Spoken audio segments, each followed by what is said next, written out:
The college football experience week 8 DFS show for Thursday, Friday, Saturday, and Saturday. Yes, on the Sports Gambling Podcast Network is brought to you by Underdog Fantasy. Underdog has just added pickup scorchers where you can win 100 times the amount of money you enter. That's right. Turn $5 into 500 in one game. Plus, every Sunday they're giving away $100,000. Use the promo code SGPN at Underdog Fantasy for 100% deposit bonus up to $500. We're also brought to you by Game Time. Download the Game Time app, create an account, use the promo code CFBX for $20 off your first purchase. We're also brought to you by Hall of Fame Bets, the sports betting research platform for parlays, player props, and game lines. Download the Hall of Fame Bets app or visit hofbets.com. Use that promo code SGPN to get 50% off your first month and start making smarter bets today, people. And finally, we're giving away $3,000 in our NFL Second Chance Survivor contest presented by Corey Pinkston and Barking Dog Properties. The contest starts this weekend and it's free to enter. Just go to sportsgamblingpodcast.com/survivor. That is sportsgamblingpodcast.com/survivor. Hey, this is Bill Romanowski. You're listening to SGPN. Let it ride.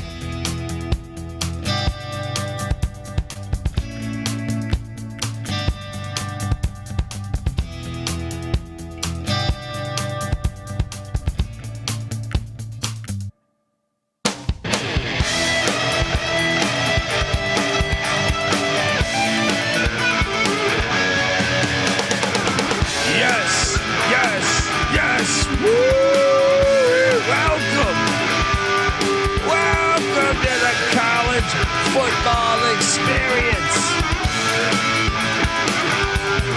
DFS show for Thursday night, Friday, and both slates on Saturday. It's early morning in the Pacific, on the Pacific, in the Pacific. I might be in the fucking ocean. All right.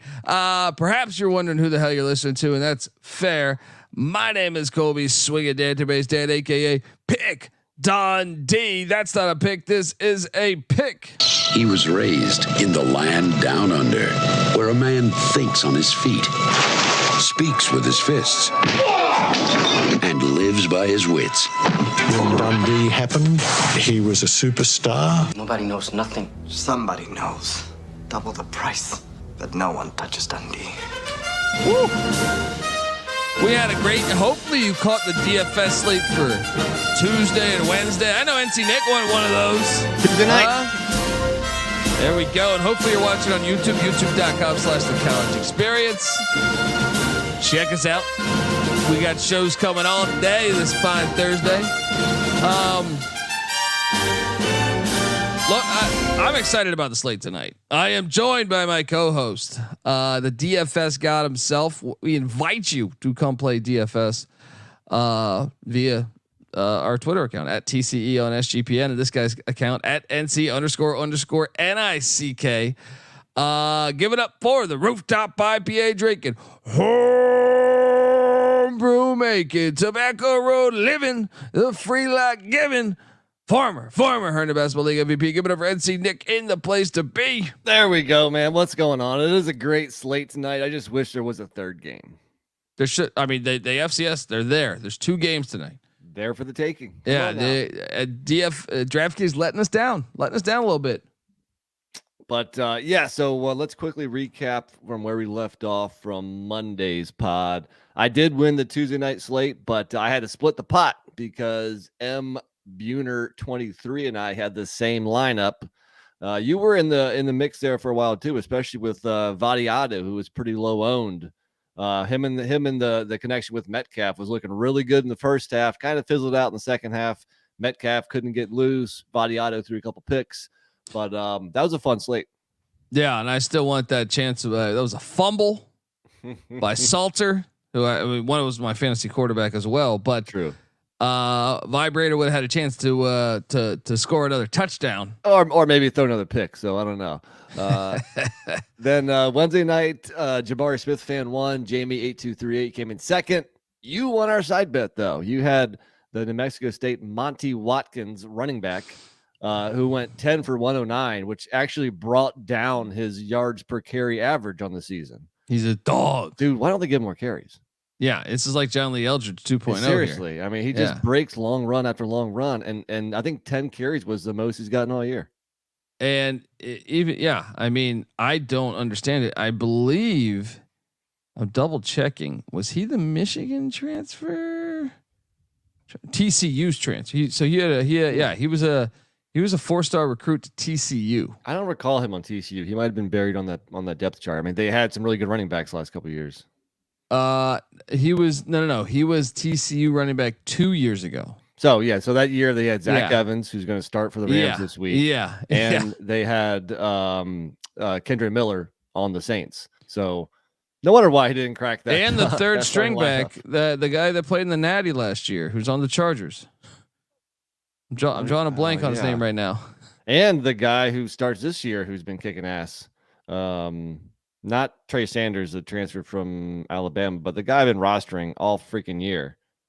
Well, either way. So, but I had Malik Phillips, one of the Sam Houston State receivers. He had a solid game, 4 for 59, but you beat me. You're up 1-0 this week in side bets. It's what I do. It's what I do over here in the land down under. But let's talk about the slate here. Let's just jump right into it. But before we do that, folks, I want to tell you that the College Football Experience DFS show is brought to you by SGPN's Second Chance Survivor Plus NFL Gambling Podcast and their review contest. Look, Second Chance Survivor. No, I'm not talking about that Jimmy Johnson show where he's on a fucking island and he's got to eat for like a month. I don't know. No, this is the Second Chance Survivor, folks. All right, because we know you're knocked out of your NFL Survivor. You can be honest. All right, I got knocked out. I took the Washington Redskins to beat Chicago Bears. They lost. I have been looking for that second chance here, and boom, we got you covered with SGPN Second Chance Survivor, presented by Corey Pinkston and Barking Dog Properties. $3,000 are up for grabs. Winner take all starts this week. So sign up now. sportsgamblingpodcast.com/survivor. That's sportsgamblingpodcast.com/survivor. We're also brought to you by NFL Gambling Podcast. Almost said NBA. NFL Gambling Podcast. Those guys are doing a review contest. So leave an Apple Podcast review with your favorite touchdown related bet for this weekend, and the biggest winner will get a $50 SGPN gift card. Make sure to include your YouTube username in the review so we can contact the winner. Also, we're brought to you by Underdog Fantasy. Yes, and Underdog has just introduced Scorchers. Go 5 for 5 and pick up Scorchers and enjoy a spicy 100 times payout. And for a limited time, Underdog is extending their first deposit bonus up to $500. And every Sunday they're giving away $100,000. Yeah. Yeah, that's right. Every Sunday, 10 lucky players will win $10,000 each. An underdog I like for this Thursday is I'm going Rice Owls on the money line against the Tulsa Golden Hurricane. The Owls are 3-point dogs. I don't understand that line. We're riding with JT Daniels and company. So watch along, make picks, and maybe make a little extra cash over at Underdog's mobile app or website, underdogfantasy.com. When you sign up with the promo code SGPN, Underdog will double your first deposit of $500. That's Underdog Fantasy, promo code SGPN. So obviously I was talking about Amani Bailey, the TCU running back now, but I quickly pulled up the stats from TCU 2 years ago. First off, Amani Bailey was not on the TCU squad. He was a transfer from Louisiana, but dude, it's a pretty interesting roster. So actually Max Duggan had the most carries on the team. He was on the Chargers. He might've got released in the preseason, but Amari DeMarcado is the other name. So he's on the Chargers now. He played last week. Yeah. Cardinals. Was it Cardinals? Yeah, you're right. Cardinals. Yeah. Zach Evans, Kendra Miller. So all three of those running backs.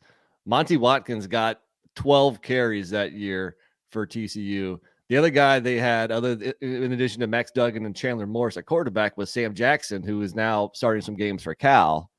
So, and then obviously you also had Quentin Johnston, who he's on the Chargers. So pretty interesting roster, man. Deep running backs that year for TCU.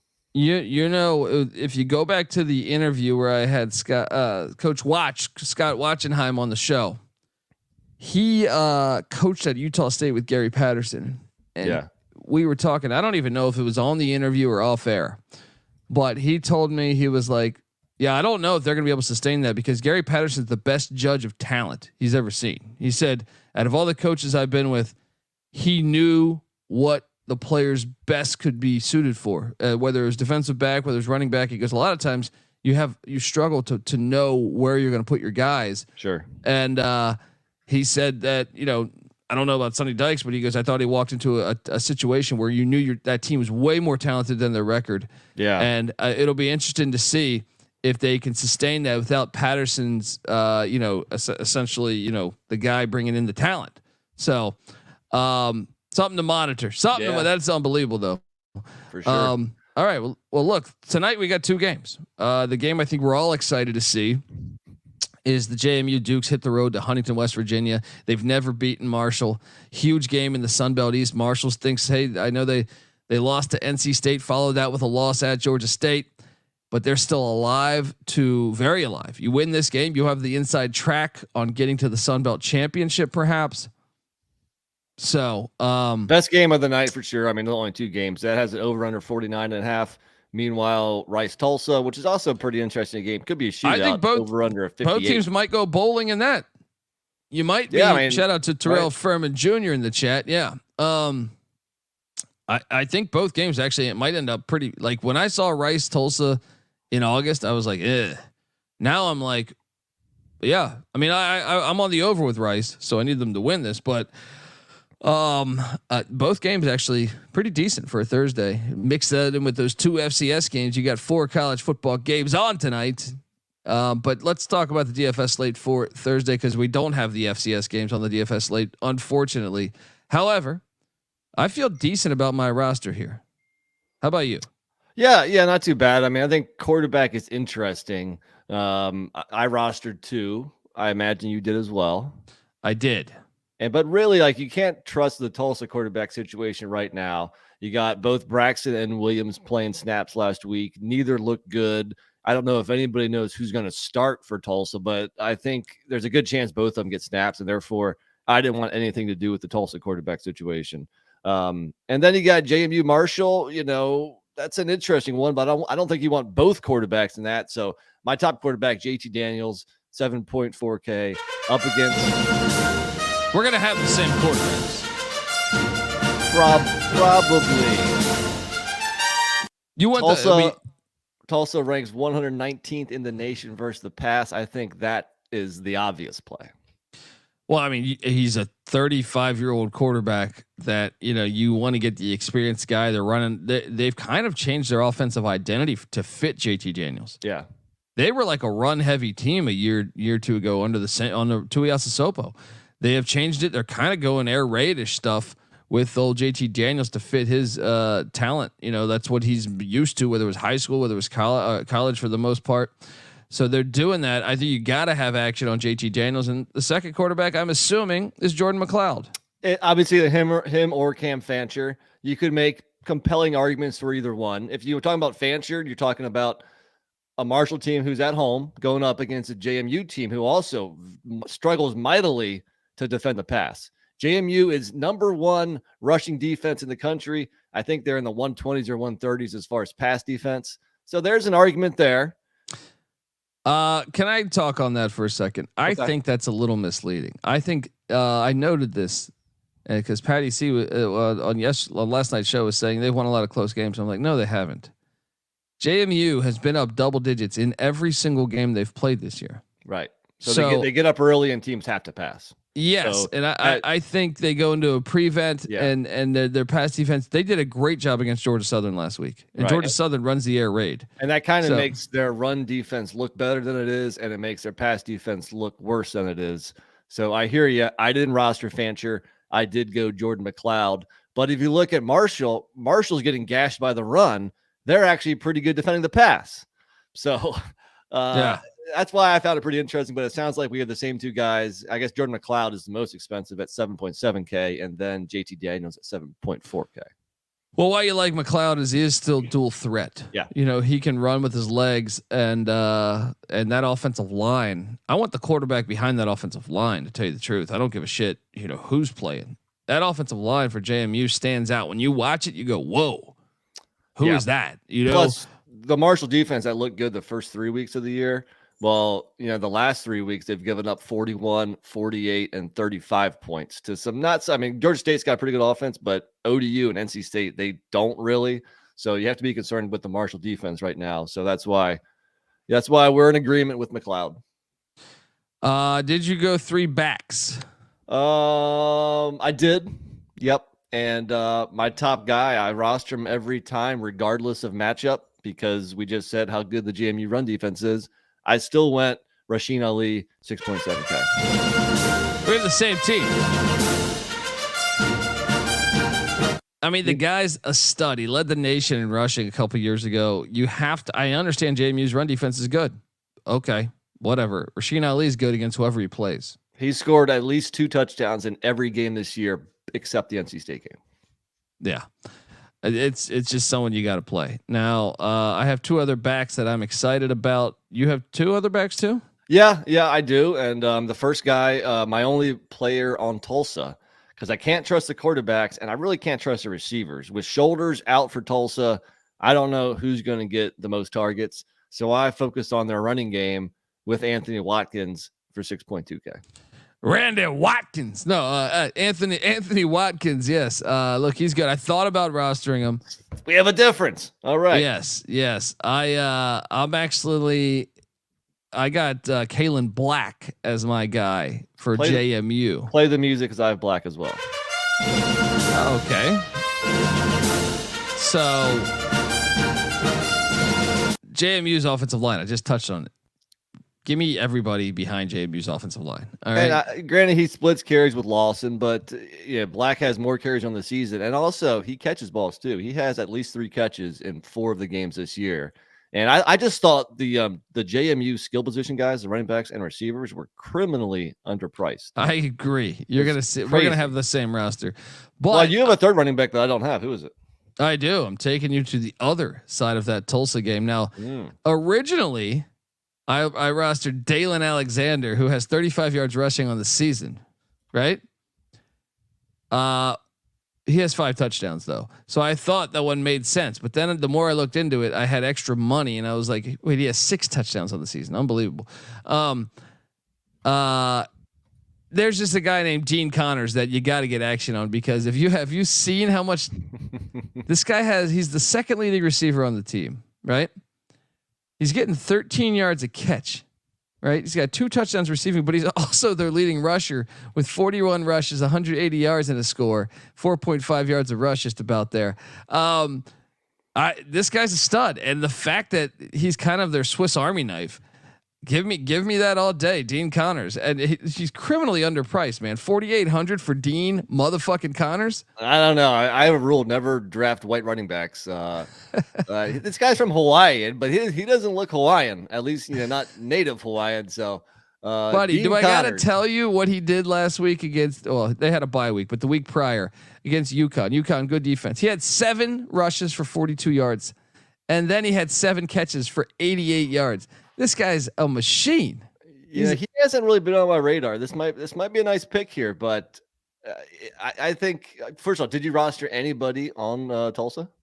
No, really interesting. Okay, I don't want any piece of that Golden Hurricane team. I know you think Rice is going to go in there. Check this out and get the dub, right? Yeah, I'm sitting on $4,600. I'm sitting on $1,700. I thought that was a lot. So Dean Connors just sitting there at a Hawaii. This guy's a stud. Yeah, I think you got to get him. All right, receiver wise, I have 3 wideouts. You have 3 wideouts, right?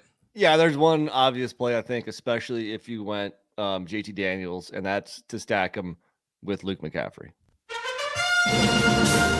Look, you heard the introduction. Bill Romanowski. He was a teammate of Ed McCaffrey, and Luke McCaffrey is the son of Ed McCaffrey. Let's. I guess his brother is maybe the only white running back who you should roster.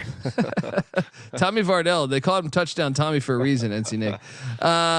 And what about Brad Roberts? All right, you're really giving the white running backs. Brad Roberts this year. Brad John Roberts Riggins 2.0. Brad Roberts is probably on an Air Force base in Germany this year. Okay, so this year, okay? Owen Burke, motherfucker, right?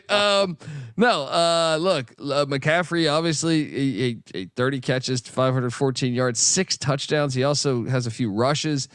He all over the field, that guy is. So yeah, you got to have him. So okay, I'm curious about the. So I have 2 great, like really well priced wideouts in the 3K range. That is mind boggling to me. That's like they didn't do their homework. I'm sure we have the same guys. Did you roster both of them? Well, no, because my next guy is 5K, and I want to get pieces, a couple more pieces with Marshall, because look, even though JMU is favored and they're looking great, I think Marshall's a live home dog. Even though I took the Dukes, I think that game could there could be more points than expected. I wouldn't be surprised if an over hits on that JMU Marshall game. So I went Caleb Combs for 5K. Yeah. He has the most catches and touchdowns on the herd, and also a couple receivers have that questionable tag, McMillan and Conley. So if they're out, if they're a little banged up, I think more looks are going to go to Combs. I don't want anything to do with the Marshall passing attack. Fancher's throwing the ball a little bit better. I mean, if you look at his game log here, he has back-to-back games over 300 yards against Georgia State and NC State. I mean, the NC State game was wild, but yeah, I don't know. I'm not buying it. Not buying it. All against right. Well, these who's your low price guys? I would imagine we share one of them. The leading reception. Well, both leading receivers for JMU. Elijah Surratt, 24 catches, 385 yards, 3 touchdowns. He is priced at 3,400, which is ridiculous. Play the music there. Yeah. Let's go. JMU, they're just don't get in the way of JMU. They're a machine this year. And then I went with Reggie Brown, their other receiver, who leads them in yardage. He's getting 21 yards a catch. He has 3 touchdowns as well. So I wanted all of that JMU passing attack. Dude, he's only 3,700. What the hell am I missing? Yeah, here? I had to keep on scrolling for a JMU receiver. I'm like, where are these guys? So if I'm doing the math right, you have nobody on Tulsa and only one person on Marshall. Yep, Rasheen Ali, and that's the only one I want on Marshall. You are putting all of your eggs in the basket on 2 road teams, Rice and JMU. So it's going to be interesting. Obviously, you're focusing on the teams who you think are going to win. I went with a little bit more of a balanced approach, spread across all 4 teams. It'll be interesting to see who does better. I think for a side bet, we do Reggie Brown versus Caleb Combs. Because obviously you have the money to roster the Marshall receiver if you wanted to. Yeah, let's do it. All right, let's do it. Write it down. You stinking bum. All right, let's go. All right, let's jump over to Friday's action. Unfortunately, college football failed us this Friday. Like really failed us. They didn't even give us an Ivy League game. They just gave us SMU and Temple. This is what you give us? Ridiculous. There's a lot of games they could have put on there. Miami, Ohio plays Toledo on Saturday in an awesome MAC game. That should be on Friday night primetime. There's so many we could go down Saturday that you could toss on Friday night. There needs to be afraid of some baseball playoffs. Ridiculous.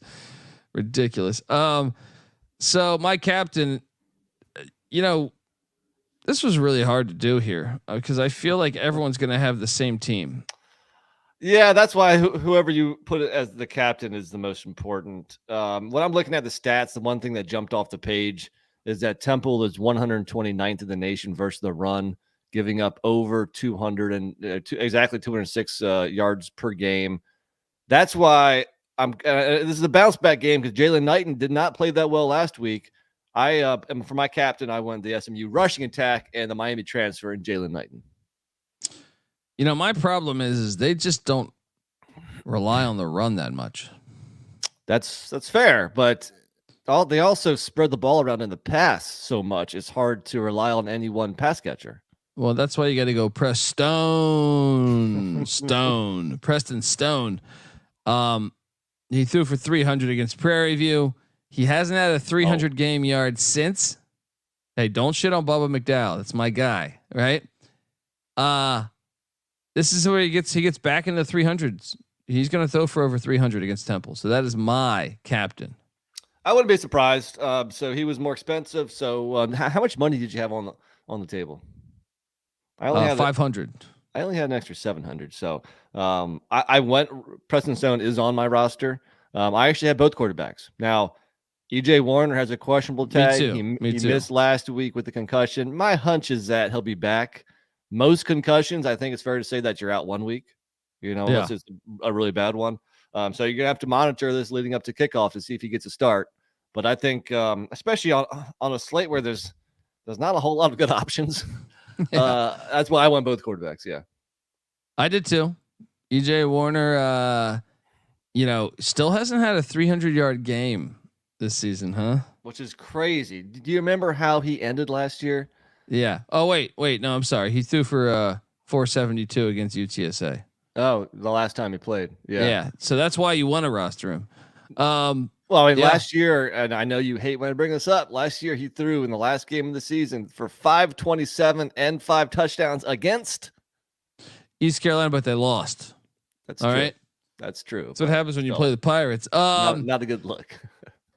I mean, yeah, we both have the same quarterbacks. I'm not even going to play the music because it's a one game lineup. After that, running back wise, I did have Jalen Knighton. So we do have. Wait, you rostered Preston Stone, right? Yeah. So I have Knighton as well. Did you ride with any other running backs? Because I did. No. I took a shot on Darvin Hubbard, not Jaquez Smith. Darvin Hubbard, who gets some look. Smith, the Temple starting running back, has 59 carries. Hubbard has 48 carries. But what I like is Hubbard has 18 receptions. They love to get him in the pass game. So that was my play at 3,200. I don't like anybody in the Temple ground game, but I guess it's not a bad play if he gets some catches. No, the only other I have two pass catchers on Temple. I went with their wide receiver one, Ahmad Anderson Jr. 7.8K. I think. I mean, if Warner's healthy, if he's passing the ball a lot, the guy getting most of those catches will be Anderson Jr. Did you not? You probably didn't have enough money for him. I originally had him in my lineup, but I did buy $100. When I put in a couple other guys that I liked, I had to cut back, so I went with a couple others. I went with you go Dante Wright instead. No, I actually switched over to the SMU side of things with their wide out.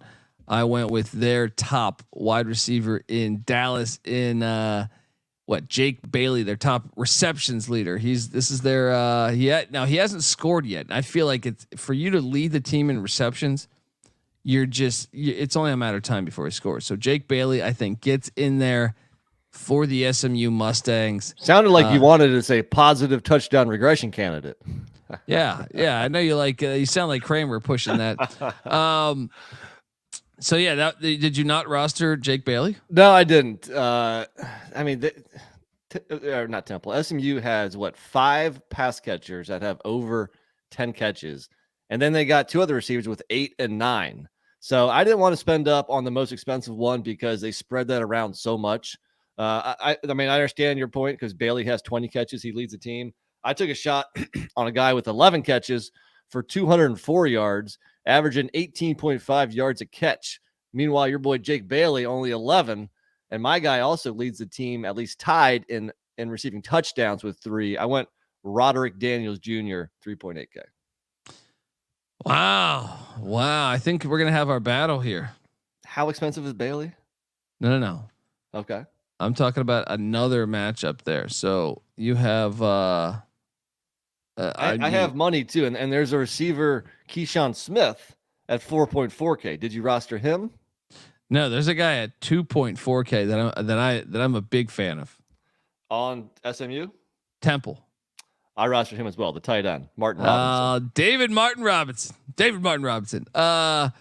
Look, this guy's a stud. 25 receptions, 305 yards. You go back and look. If you take out last week's, Quincy Patterson played. If you look at the games Quincy Patterson plays, he's not very prolific. So you have to monitor that situation. But if Quincy Patterson plays, remove all Temple receivers. Yeah. He had the last time he stepped on a field with Warner, 8 for 112, 2 touchdowns. The game before that, 6 for 48. The Rutgers game, 4 for 58. So getting him involved in the mix key. I think so. For sure, Yeah, for sure. So that's my whole team. Do you have me one other too. person? No, that's okay. my whole team too. So the question is, do you want to go a Roderick Daniels versus Jake Bailey? Even though, how expensive is Bailey? Bailey is. Hang on, I'm sorry, I went off of it. Give me a second here. No, he's 7,200. Yeah, he's a lot. He's like double the price. All right, I guess it just. I mean, on just a 1-game slate, it doesn't lend itself. Okay, well, there we go, man. I'm gonna kick your ass Friday night. Yeah, bring it on, buddy. All right, look, before we get to the next thing, I want to tell you before the Saturday slate that the college football experience is brought to you by Game Time. Yes, buying tickets to your favorite events shouldn't be that stressful. Game Time is the fast and easy way to buy tickets for all sports, music, comedy, and theater that is near you. With killer deals on last-minute tickets and their best price guarantee, you can stop stressing over the tickets and start getting hyped for the fun that you'll be having at that very event, essentially. So snag the tickets without the stress with Game Time. Download the Game Time app, create an account, use that promo code CFBX for $20 off your first purchase. Terms apply. Once again, create that account, CFBX, for $20 off. Download the Game Time app today. Last-minute tickets, lowest price guaranteed. We're also brought to you by Hall of Fame Bets. Win bigger by betting smarter this NFL season with Hall of Fame Bets, the sports betting analytics platform for parlays, player props, and game lines. Research every NFL, NBA, MLB, and soccer bet with historical stats and data. Stop betting in the dark and join over 30,000 users researching with Hall of Fame Bets to craft more intelligent, data-driven parlays. Download the Hall of Fame Bets app or visit HOFBets.com and use that promo code SGPN to get 50% off your first month today. Start researching, start winning with Hall of Fame Bets. All right, now when it comes to Saturday, we're back on the DFS show. I love the morning slate way more than the night slate. How about you? Completely 100% agree. The night slate, I thought there are a lot less games. I didn't like the quarterbacks. Well, we'll get into that, but yeah, this was my favorite slate to put together, the main slate. Yeah. So did you go 2 quarterbacks? I did, and I spent up on one of them. Wow. Let's see here. I don't think he was the most expensive on the slate. He was the second most. So not Bo Nix at 9.8K, but Dylan Gabriel, Oklahoma's quarterback, playing his old team, 9.3K. Oklahoma coming off the bye. In Big 12 games, UCF is giving up 43.6 points per game. Really struggling defensively. I love the matchup. That one makes sense. That one does make sense. And I did not pay up for the quarterback position, so there's that. But this is an interesting slate too. I thought you have Air Force and Navy on here, which usually isn't in the mix with the P5 teams. You got Tulane UAB. I'm not Tulane. Memphis UAB, which has some interesting battle players. For the bones. That could be high scoring. So I thought it was an interesting slate. Kind of fun not to just have all P5s in this. But who's your most expensive quarterback? Well, it's that game that you just talked about there. Well, I'm assuming you rostered Seth Hennigan's. I didn't. I was close to. Have you seen UAB's defense recently? They're trash. They're trash. He was my most expensive quarterback at 8,300. That's why I drank Hennigan. I love the play. He was in my lineup at one point. I was moving and shaking. Ultimately, I didn't have enough money. The only downfall with Hennigan is that he's only a passer. You're getting nothing with your legs with Hennigan. Whoa! He's got over 100 yards rushing on the season, 3 rushing touchdowns. The rushing touchdowns, okay. I mean, that's kind of surprising, but I mean, over 100 on the year.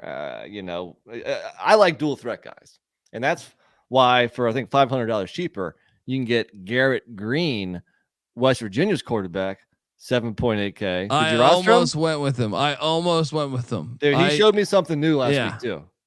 Being able to pass the ball against Houston, and not only, I mean, he just looked good. He looked accurate. The deep ball was there. I mean, I was impressed.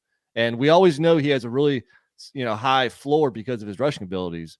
But if he can throw the ball now too, I like the Green play. Well, my other quarterback, and I like the Green play too. You'll see. I have some Dub V guys here. I think that offense is improving week by week. But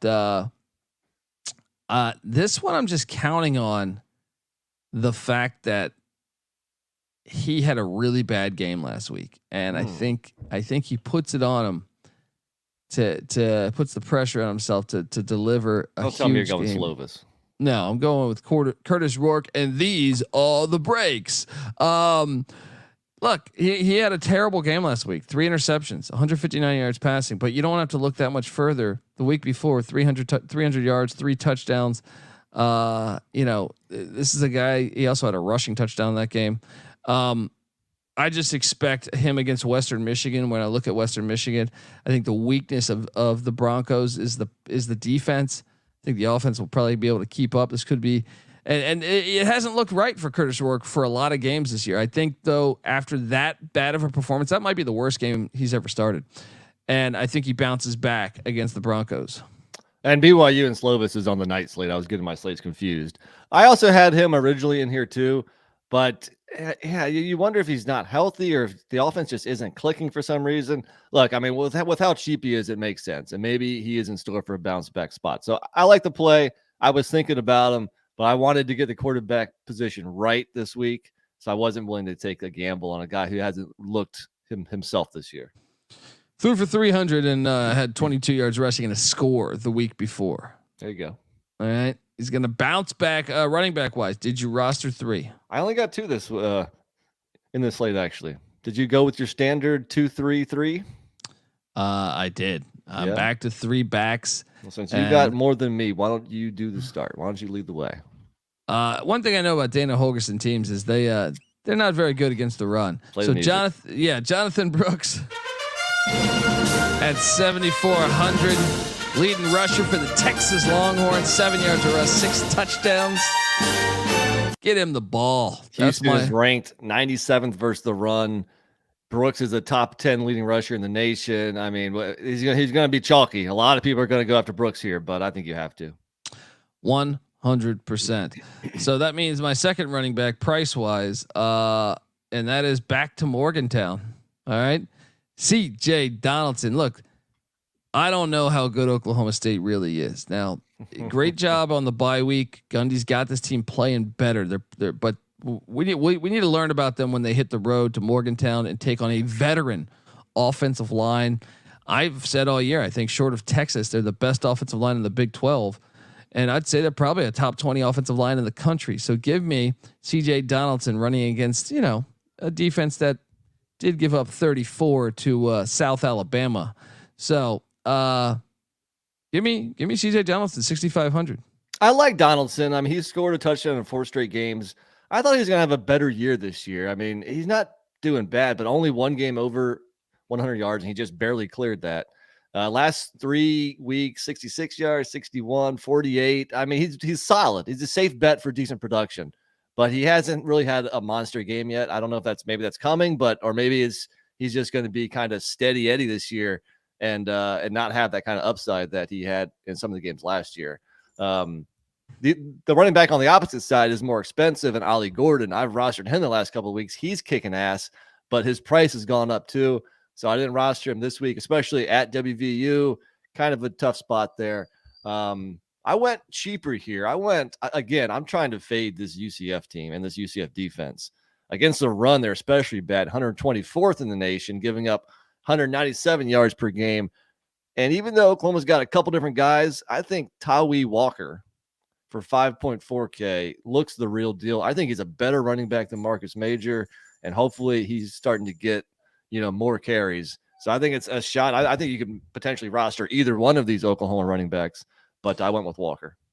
Interesting, because I went on the other side of that one with RJ Harvey. I like RJ Harvey. Yep. Yeah. I'm not ready to say Oklahoma has this great defense yet. It looked pretty good against Texas. That defensive line looked good. That was the most surprising thing about that game was the Oklahoma D line beating the Texas O line. 100%, but that's a game that everybody gets up for every year. There's certain years where we've seen Texas be 5-7, but they looked amazing that game. I once again, you go back to whether it's the Cincinnati game, you go back to whether it's some of the other games that we've seen. Is it Oklahoma's defense being dominant, or is it Cincinnati's offense being terrible? We'll find out. Right. Yeah. We'll find out I think RJ Harvey will get his. I think he's a stud. I actually think he's kind of a key for UCF staying in this game. So for sure, Yeah. I agree. I was on him early last year when he was still buried on the depth chart behind who was that Northwestern transfer down there? Bauser. Yeah. Isaiah Bowser, As the year progressed, he overtook the backfield. So he is a baller. I like the play. All right, so that's your running backs. I only had 2, so we can move on to receiver. I'll lead the way since I have 4. My top receiver, only 6K because I spent up a quarterback, kind of spent up a little bit on Jonathan Brooks. So I'm going to go Andrew Armstrong, Arkansas's wide receiver 1, more than double the amount of catches over any other Razorback receiver. He was a D2 player, folks, at Texas A&M Commerce. Now, Commerce is now an FCS school, but originally started his career playing D2 football. What a great find. And he's been double-digit fantasy points in every game this season. That's the consistent production you're looking for. Yeah, that's a good play. I like that one because I think they're going to be able to move the ball. I like if you listen to our locks pod, I'm all over the Razorbacks against the Mississippi State Bulldogs in Fayetteville. I'm going to take you back. My top. I think if you watch the years, if Dana Holgorsen can keep this close with Texas, which he has a knack for doing historically, he's got I believe I said 4-3 all-time record against the Texas Longhorns, and even a lot of those losses, I believe he went for 2 one of the years and didn't get it. So they lost by 1. I think the other one was by 3, and then I think there was one year where Texas got him by like 16 or 17. So every year but one, he's either beaten or it was a really tight game. But even if they get blown out, I expect them to pass the ball more. And they're starting Donovan Smith, who beat Texas a year ago, the same Texas team for the most part. Joseph Manjack at 5,900, the former USC Trojan, one of my favorite names in college football. But Manjack, he's good, man. He's their possession guy. So at 5,900, I took a shot on Joe Manjack. Interesting. And we're gonna have a couple options for some side bets because Armstrong was only 6K, only $100 more. And I didn't have any money. Okay, my second receiver is $100 less. And I needed to get pieces of this Memphis and UAB game. I at one point I had lots of it. I settled on just one guy, Rock Taylor, 5.8K, 3 straight games over 100 yards and double-digit targets in 3 of the last 4 games. Did you not roster Rock? I did not. And see, the logic here also is I think Texas, part of why we realized Texas was a bit phony. We didn't know that their pass defense wasn't that good. Remember, Jalen Milroe can't, especially back then, he wasn't able to pass the ball. He's opened it up a little bit more, but kind of on one route. And then they played 3 backup quarterbacks. Well, Dylan Gabriel was able to pass the ball with ease on a secondary that I think has a lot of people concerned. Maybe that was the glaring weakness of the Longhorns. So can Holgorsen take advantage of that? That's my Manjack play, buddy. What do we got going? Rock versus Manjack. Let's go. Rock versus Manjack. My only problem with Manjack is that you could argue that he's like the third option in the passing game. Well, he's not their home run threat, but he's like their possession guy. Yeah. So, I just think they'll have success. All right. So Manjack was your leading receiver or your most expensive receiver. Who's next? Next, I'm taking you back to Morgantown. I told you I like this matchup. I think Dub V is going to be able to put up some points. So when I see, I took a shot on Devin Carter, the former NC State Wolfpack wideout. Had a big week last week. Yeah. So they're Green's been injured a little bit, so I feel like they're developing that chemistry. Remember week 1, he had 6 for 90 against Penn State. Green got dinged up against Pitt, right? And we kind of saw quarterback by not by committee, but the what's the backup's name again? Marichal, I think it is. Something like that, right? Yeah, but now they're back going, and I think this is a value play. I think he's undervalued considering that when Green's playing, he's performed the 2 games that Green's played, the full games, 6 for 90, 5 for 116. Load up on Devin Carter. It makes a lot of sense, and I considered him too, especially because I'm starting Garrett Green. But ultimately, I went with a guy $200 cheaper, so I had the money because I have $400 left over. I had the money to go Devin Carter. So I think we may have a second side bet. I went on the other side of that game, Rashad Owens for 4.8K. And this guy came out of nowhere a couple weeks ago. He went 5 for 75 versus K-State, followed that up last week, 9 for 112 on 12 targets against Kansas. You can see he has that rapport with Bowman. And ever since Bowman's been given that quarterback job, Rashad Owens has just blossomed. So I like Owens a little bit better. Life's different on the road, buddy. All right. You're having That's fun true. in Stillwater. You got to go all the way across country. Owens versus Carter. Bottle of bourbon. Let's go. So my final guy, I'm staying in Morgantown. All right. Woo. At 4,800. I like this. I don't know how the Buffs let this kid get out of there. Cole Taylor from Grand Junction, Colorado, the tight end for West Virginia. Look what he did a week ago, 5 for 62. He didn't score, but you go back a couple of the weeks prior. I know the Pitt game, the Texas Tech game, he got touchdowns. I'm going with Cole Taylor, a vital part of the passing attack for the Mountaineers. So this is pretty interesting. I have the West Virginia quarterback, but you have 2 receivers. You have and Donaldson. You have the Memphis quarterback, and I have the Memphis receiver. All the DFS nerds screaming about stacks would be perplexed about what we're doing here, but I like to play. But I like my line is better for sure, man. Yeah, I'm definitely going to beat the piss out of your team this week, dude. And we got 2 side bets here, so I love it. Actually, I still have one more guy left. Who's that? Are you done? I am done. Bottom of the barrel, 3.1K. We know Luke Lachey out for the year. We know Eric thought Hall about this, man. out for the year. Next man up, Steven Stylianos, the Iowa tight end. A future first round pick. It's an Iowa tight end. Future first round draft pick. It's a factory, man. So obviously it's a gamble here, but I think for such a low price, it's worth a shot. Love that name. All right, let's jump on over to Saturday night, because Saturday night, I thought this slate was pretty hard, actually. I thought this was one of the harder slates that, besides Friday, I just didn't love this slate. But and I think part of the challenge is at quarterback here. Not a lot of great options unless you're willing to really pay up for quarterbacks with I thought that had bad matchups. Like Caleb Williams is 10.5K going up against Utah.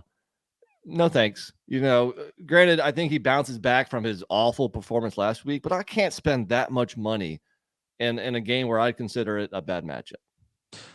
I did. You went Caleb. I paid up for Caleb Williams because I think that's not like you either. With because usually you like quarterbacks in like the 7 range, 8 range. I didn't like this back big time. I do, and I think Utah is going to struggle unless Cam Rising plays. Then I might pivot. But I think Utah is going to struggle to get first downs, even against that bad defense. They're too one-dimensional, and I think Caleb Williams has this one circled since last year. So I like Caleb Williams to go off after that 3 interception performance in South Bend. Yeah, okay. I mean, it makes sense as a bounce back spot. I just thought it was too expensive, and I think Jackson Dart at 9.5K is too expensive. Also, Jordan Travis, I think playing a really good Duke defense is not the matchup you take for a guy over 9K. So I kept going down this list here. I mean, even like Kansas State is playing 2 quarterbacks now. You got the new quarterback at TCU. I don't want to trust him on the road. So ultimately, I decided at 7.9K, I'm going to take JJ McCarthy. I almost rostered him. It was Caleb Williams or McCarthy for me. It's not like McCarthy's a great fantasy quarterback because Michigan's a run heavy team, but it's solid, safe, consistent production. I think the thing you worry about though is if they go up 28-0, it's Jack Tuttle in the game for them. Right. But I mean, he averages 21 fantasy points, which isn't great, but like almost every week he's been right there. I think the Bowling Green week, he only had like 10 points because they just handed the ball off every play. So game script, a little bit of a concern, but ultimately, I didn't like really any of the quarterback options, which is why I only rostered one, and I went McCarthy. Well, I did have another quarterback, and I'm surprised you didn't roster this guy because I think he's going to have a good game. All right. Who you got? I locked this team up yesterday. If you go listen to our locks pod, this guy, Keaton Slovis. All right. If you look at what he's done at home this year, he's played really well, almost turnover free football. Remember, they've played a lot of road games this year. So You look at the home outings. He's played really good. 6 touchdowns, 1 interception at home, but also even on the road, he had that 357-yard game at Kansas. Now he did have a terrible week last week against TCU. It wasn't that terrible as far as turnovers, but terrible as far as completion percentage. Terrible as far as fantasy production. Yes. He's going to bounce back against Texas Tech, and Texas Tech's going to be starting. It might be a quarterback that's never started on the road. That means probably BYU will have the ball a lot of the time. I like Slovis there at 7,100 to bounce back in Provo. Both of your quarterbacks sucked ass last week. Yep. It's all about revenge. I think both were under 10K last week, but like both of them were on the road. Bad games, maybe bounce back spots. I see your angle, and a lot of people might not be on these guys because they played so bad last week. Slovis in general, I don't know. He just I don't think he's that good. Honestly. But I think he's good considering this slate. Yeah, true. I said I don't like the quarterbacks here, so I don't mind taking a shot at him. So I went running back heavy here. 4 running backs. 2 running backs from me. And all 4 of my running backs are 5.3 to 6.6. I love the fact that we're completely different here. Well, I guess I should lead the way. And Quinshon Judkins for 6.6K, like he has not had the year I expected. I expected him to rush for like 2,000 yards this year and like 35 touchdowns or something. But again, on a slate where I was struggling to spend money, I said, you know what? Why not? Let me take a shot at Judkins here. 6.6K. Great minds think alike. You roster this guy all the time, by the way. He is a stud, but yeah, I did too. 6,600 against Auburn. I think it's their key to beating Auburn. Kind of fascinated to watch that game. He still has a very high ceiling. Like any game, any week, he could break out like he did against LSU and run for 177 yards. Yeah. So that's why I went with him. So who's your second back? Second back. Let's see here. $100 less. A guy that I've been telling you about here for a few weeks. I think you rostered him last week as well. That is Texas Tech's Taj Brooks, 6.5K. Are you at all worried about the fact if it's a young quarterback in his first road start? Yeah, well, that's all the more reason to give him more touches. So last week he snapped his streak of 4 straight 100-yard games. Only had 98 yards and a touchdown though, but still, pretty nice performance. So I think, I guess you want the team to be balanced so they don't load the box. But if that young quarterback struggles, all the more reason to feed Brooks often. And it is Texas Tech, which means normally they just have quarterbacks just sitting in the wings that can throw for 500. That's true. I'm on the other side of that with my second and final running back. This freshman LJ Martin out of El Paso, Texas. UTEP, Dana Dimmel. Maybe you give him a call. LJ Martin. Look, I know last week was kind of bottled up. Still got 4 yards of rush though. 56 yards, 4 yards of rush. But look at some of the other performances he had last time he was in Provo. 66 yards on the ground, 2 touchdowns, also a couple catches as well. So LJ Martin at 5,700, the freshman out of El Paso. Okay, I like it. Didn't roster him though. Who I did roster was a guy who also hasn't had a great year either, even though I think he's a good running back, and that is Will Shipley, 6.3K. I think Clemson is going to roll Miami personally. Coming off the bye. Miami, who knows what their situation is. They might be throwing in the towel here, especially if they lose one more, especially if they get down early to Clemson. So Will Shipley, 6.3K. Yeah, I don't think Clemson's good enough to roll the teams anymore. You might be right, especially offensively. They've struggled pretty much every game. I think Clemson probably wins the game, but I think it's going to be closer than what people think. My last running back, I have one more. Yeah, go with your running backs. Yeah. And this is fade USC's poor rush defense. I went Jaquindlin Jackson, 5.3K. Back and healthy last week. He ran for 94 and touchdown on Cal. For 5.3K, I like the price, and I think that might set up for a pretty good side bet with your BYU guy. LJ Martin, let's go. Okay. Let's go. Now, if Cam Rising plays, all bets are off because I'll pivot to the running back too. Again, are you concerned also just with their lack of passing game that USC is just going to load up to stop the run? I do. Yeah. Anytime these guys, it's like the Oregon State's defense is way better than USC's, but I just think right now they're way too one dimensional. So, but if Cam Rising plays, you're going to see me pivot to the Utah rushing attack. I like it. Jake Packwood in the chat. What's up, man? I did tell people to grab Tez Walker, so I got your tweet also. So hey, I'll gladly take credit for it. I was right on him last week. I was wrong on a couple other folks, but I was right on Tez Walker going off. And I think last week he was like 5.9K or something. It was crazy. Yeah, killed it. Absolutely killed it. So I got 4 wideouts, man. All right, I got 3. Who's your top one? My top one is the son of the greatest wideout that ever played the game, probably. Play the music. I have him on my team too. Brendan Rice, 5,300. He has 8 touchdowns. Leads USC in receiving touchdowns by a wide margin.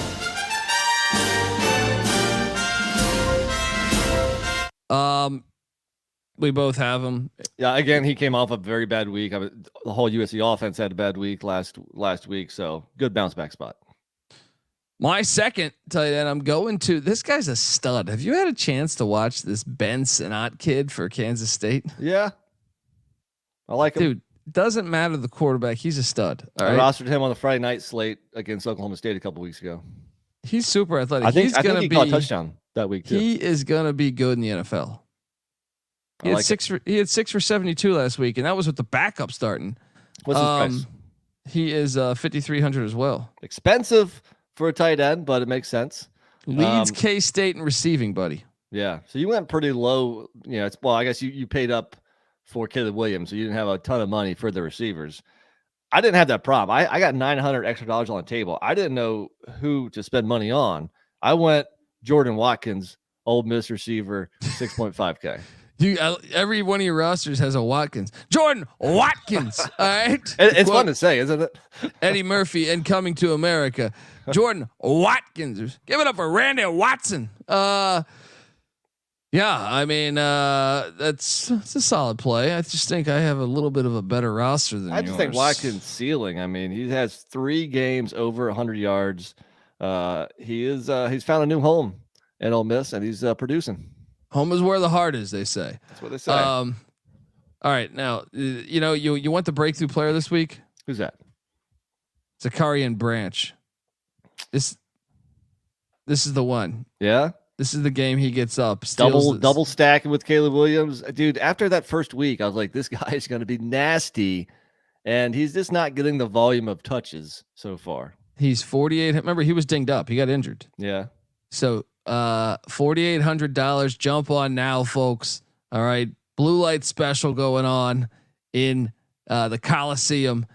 You didn't roster him, huh? I didn't. I went $100 cheaper. I'm kind of surprised you didn't stack Chase Roberts with Keaton Slovis. I did. Right. Okay. I mean, I'm all over this. Look, I got the quarterback, running back, and wide receiver for BYU. I'm all in on the Mormons here. It wouldn't be a podcast if Coley doesn't stack his running back with quarterback. You gotta do it. You gotta do it, folks. You gotta zig when they zag. All right. And that's my roster. Do you have anyone left? Nah, man, I'm spent. I'm done. Let's do it. All right, folks. We invite you to come play DFS with us just for a few bucks. We're not trying to take your money. All right. If anything, you might make some bucks. You might be going out to the old Shooters Sports Bar right up the road and say, you know what, guys, with your pals, this one's on me. I beat NC Nick and picked Dundee in DFS. So perhaps. All right. Subscribe to the College Football Experience. Give us a follow on Twitter too, at TCE on SGPN. NC Nick's on Twitter at NC__NICK. I'm on Twitter at the Colby D. Give us a follow. And yeah, I'll be back in about 2 hours, 3 hours with the Weekend Bombs with CJ Sullivan. Always a fun listen. Check it out. Yes, the man in the box, as they say, from the Bombs Down Under, or from the Bottom Line Bombs podcast, I should say. And then later tonight, I have the FCS Week 8 preview and picks. There's a huge game going on in Cullowhee, North Carolina, with the Western Carolina hosting Furman. One of the biggest games of the season. We're gonna be talking about that and a few other big time matchups. I believe Montana State heads to Sacramento State. So check out that one. I think it'll be around 4 Pacific. So And then we have just a bunch of other podcasts. Saturday morning, I'll be live, 11 a.m. Eastern, 8 a.m. Pacific for the pregame show. We also have the reaction show Saturday night. Subscribe, tell a friend, folks. Also, college basketball experience. Yes, the previews are coming out. NC Nick was on the ACC preview. We just got a lot of. You're seeing media days, college basketball media days. Check it all out, folks. We got that going on the college basketball experience. When the season tips, we're here every single night of the season, talking college hoops. Also, we got the college baseball experience. We got the Big 12 experience. Check out all those sports gambling podcasts. All right, if you're a Patreon member, we're doing the history of Pick Dundee today. So if you're a Patreon member, you'll get access to that. The origin of old Dundee, and then every Friday night the Sports Gambling Podcast is live from Las Vegas on the VSiN network, Brent Musburger's network. If you get YouTube TV, I recently just saw an article saying YouTube TV has the most amount of so if you're watching your sports, the biggest percentage of people watching sports have YouTube TV. That means you have VSiN, folks. Every Friday night, 9:00 Pacific, midnight Eastern, Sports Gambling Podcast live from Circa Sports there on VSiN. Check get the SGPN app. It's free to download in the App Store and Google Play Store, and come talk college football with us, whether it's DFS, whether it's games. sportsgamblingpodcast.com/discord. Until next time, folks, this is the college football experience DFS style. You better start thinking about yours, and we out of here. Run and shoot.